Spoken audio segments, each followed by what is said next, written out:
Bonsoir, nous sommes le jeudi 27 novembre 2025. L'Europe se trouve à un carrefour vraiment critique.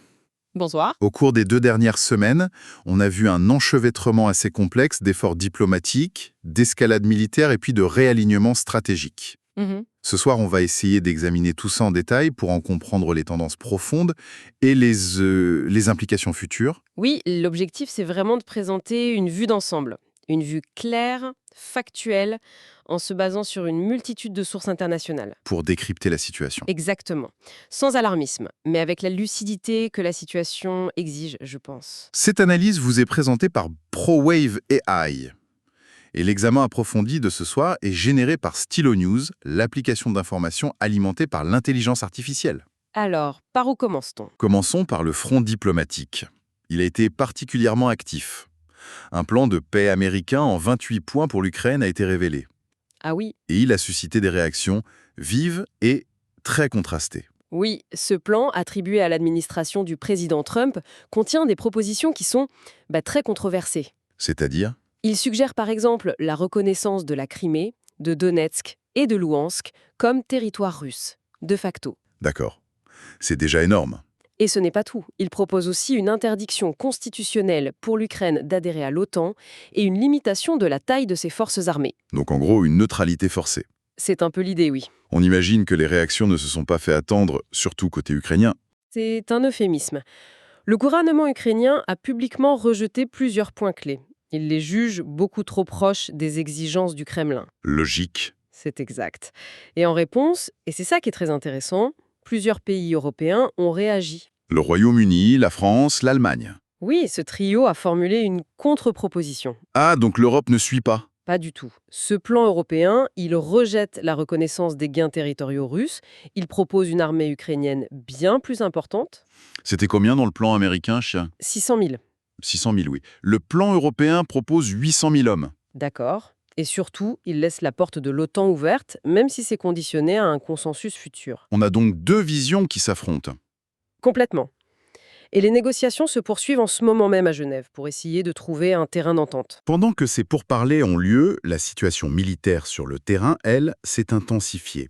Dans la nuit du 25 novembre, Kiev a subi une attaque massive de missiles et de drones. Oui, et les analystes ukrainiens interprètent cette attaque comme un moyen de pression. Une pression psychologique. C'est ça, une pression de la part de la Russie pour influencer directement les négociations. Et il y a eu des victimes. Malheureusement, oui. L'attaque a causé des victimes civiles, y compris une jeune fille de 14 ans, et des dommages importants aux infrastructures, notamment à Bilatserka. C'est terrible. Au-delà de ces attaques directes, les sources qu'on a pu consulter évoquent de plus en plus une guerre hybride. De quoi s'agit-il exactement? Alors, le chef de la défense suédoise, Mikael Claesson, a justement alerté l'OTAN là-dessus. La guerre hybride russe, ce sont des tactiques qui vont au-delà du champ de bataille. Comme par exemple, Par exemple, des violations de l'espace aérien par des drones en Pologne, en Roumanie, des actes de sabotage contre des infrastructures critiques. des câbles sous-marins, ce genre de choses. Exactement. Et aussi des cyberattaques, des campagnes de désinformation. Toutes ces actions visent à exploiter la polarisation politique en Occident et à fracturer l'unité européenne. C'est une menace plus insidieuse en fait. Beaucoup plus. Face à ces menaces, comment l'Europe et ses alliés réagissent? On observe des mouvements assez significatifs en matière de défense, non? Absolument. L'Allemagne, par exemple, a annoncé une réforme militaire majeure. J'ai vu ça. L'objectif est de constituer, je cite, l'armée conventionnelle la plus forte d'Europe. D'ici 2029. C'est un changement de paradigme complet pour Berlin. Et ils ne sont pas les seuls.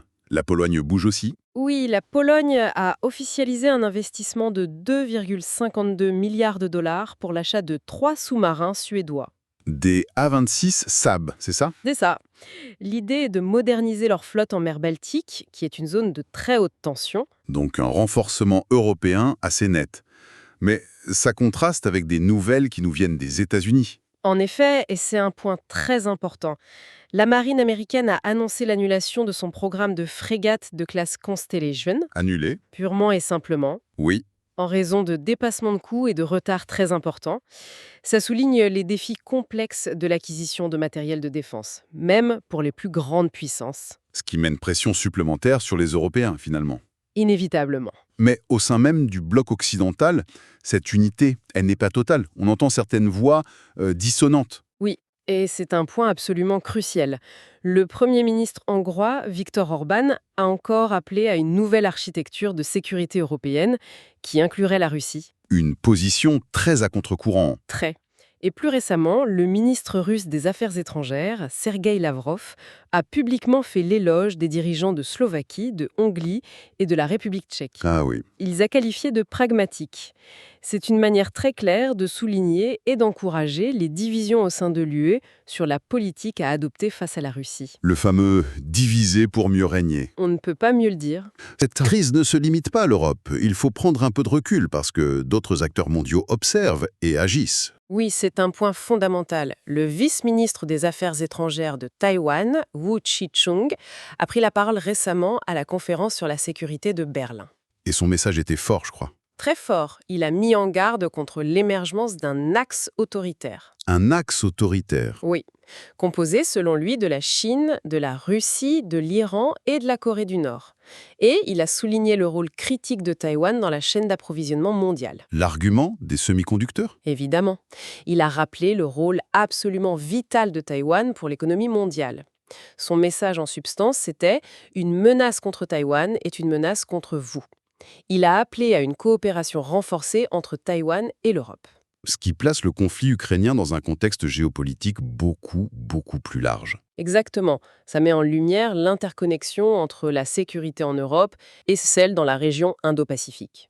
C'est un seul et même échiquier, en fait. D'ailleurs, des rapports comme l'Asia Power Index 2025 le montrent bien. Ils indiquent un rééquilibrage des pouvoirs en Asie. Avec une montée en puissance de la Chine et de l'Inde. Oui, et une influence américaine qui, bien que toujours majeure, est en déclin relatif. Bon, la situation est complexe. Compte tenu de tout ça, quels sont les développements à suivre dans les prochains jours, les prochaines semaines? Je dirais qu'il y a 3 points principaux. Premièrement, l'issue des négociations de Genève sur les plans de paix. Une date butoir autour du 27 novembre a été évoquée pour une réponse ukrainienne, c'est imminent. D'accord. Premier point, Genève. Le deuxième. Le deuxième, ce sont les élections au Kosovo, prévues pour le 28 décembre. C'est considéré comme un test majeur pour la stabilité des Balkans. Une autre poudrière potentielle? C'est exactement ça. Et enfin, troisièmement, il faut surveiller la poursuite des efforts européens en matière de défense. C'est-à-dire? Concrètement, les plans pour un Schengen militaire et la mise en place de forces de réaction rapide d'ici 2027. Il faut voir si ces projets avancent pour renforcer l'autonomie stratégique européenne. Un programme chargé et donc, cet examen approfondi des événements mondiaux a été rendu possible par Stylo News. Et le ton change un peu là, mais c'est important d'en parler. Stylo News, c'est une application disponible sur mobile et ordinateur qui transforme la façon dont on accède à l'information. C'est plus qu'un simple agrégateur de news. Ah oui, bien plus. L'application permet de créer des bulletins de renseignements personnalisés. Personnalisé. C'est-à-dire que je peux choisir mes sujets. Exactement. Vous choisissez un thème, n'importe lequel. L'IA de Stylo News analyse ensuite des centaines de sources d'informations traditionnelles, mais aussi des réseaux sociaux comme X, Et ça dans plusieurs langues. dans plus de 20 langues. Et le système synthétise toutes ces informations pour fournir des rapports qui sont clairs, concis, sur n'importe quel sujet et en temps réel. C'est un outil puissant pour quiconque souhaite comprendre en profondeur les dynamiques mondiales sans se noyer dans le bruit. Voilà. Pour bénéficier d'une information à la demande alimentée par l'IA, nous invitons nos auditeurs à s'abonner à Stylo News sur www.stylonews.com.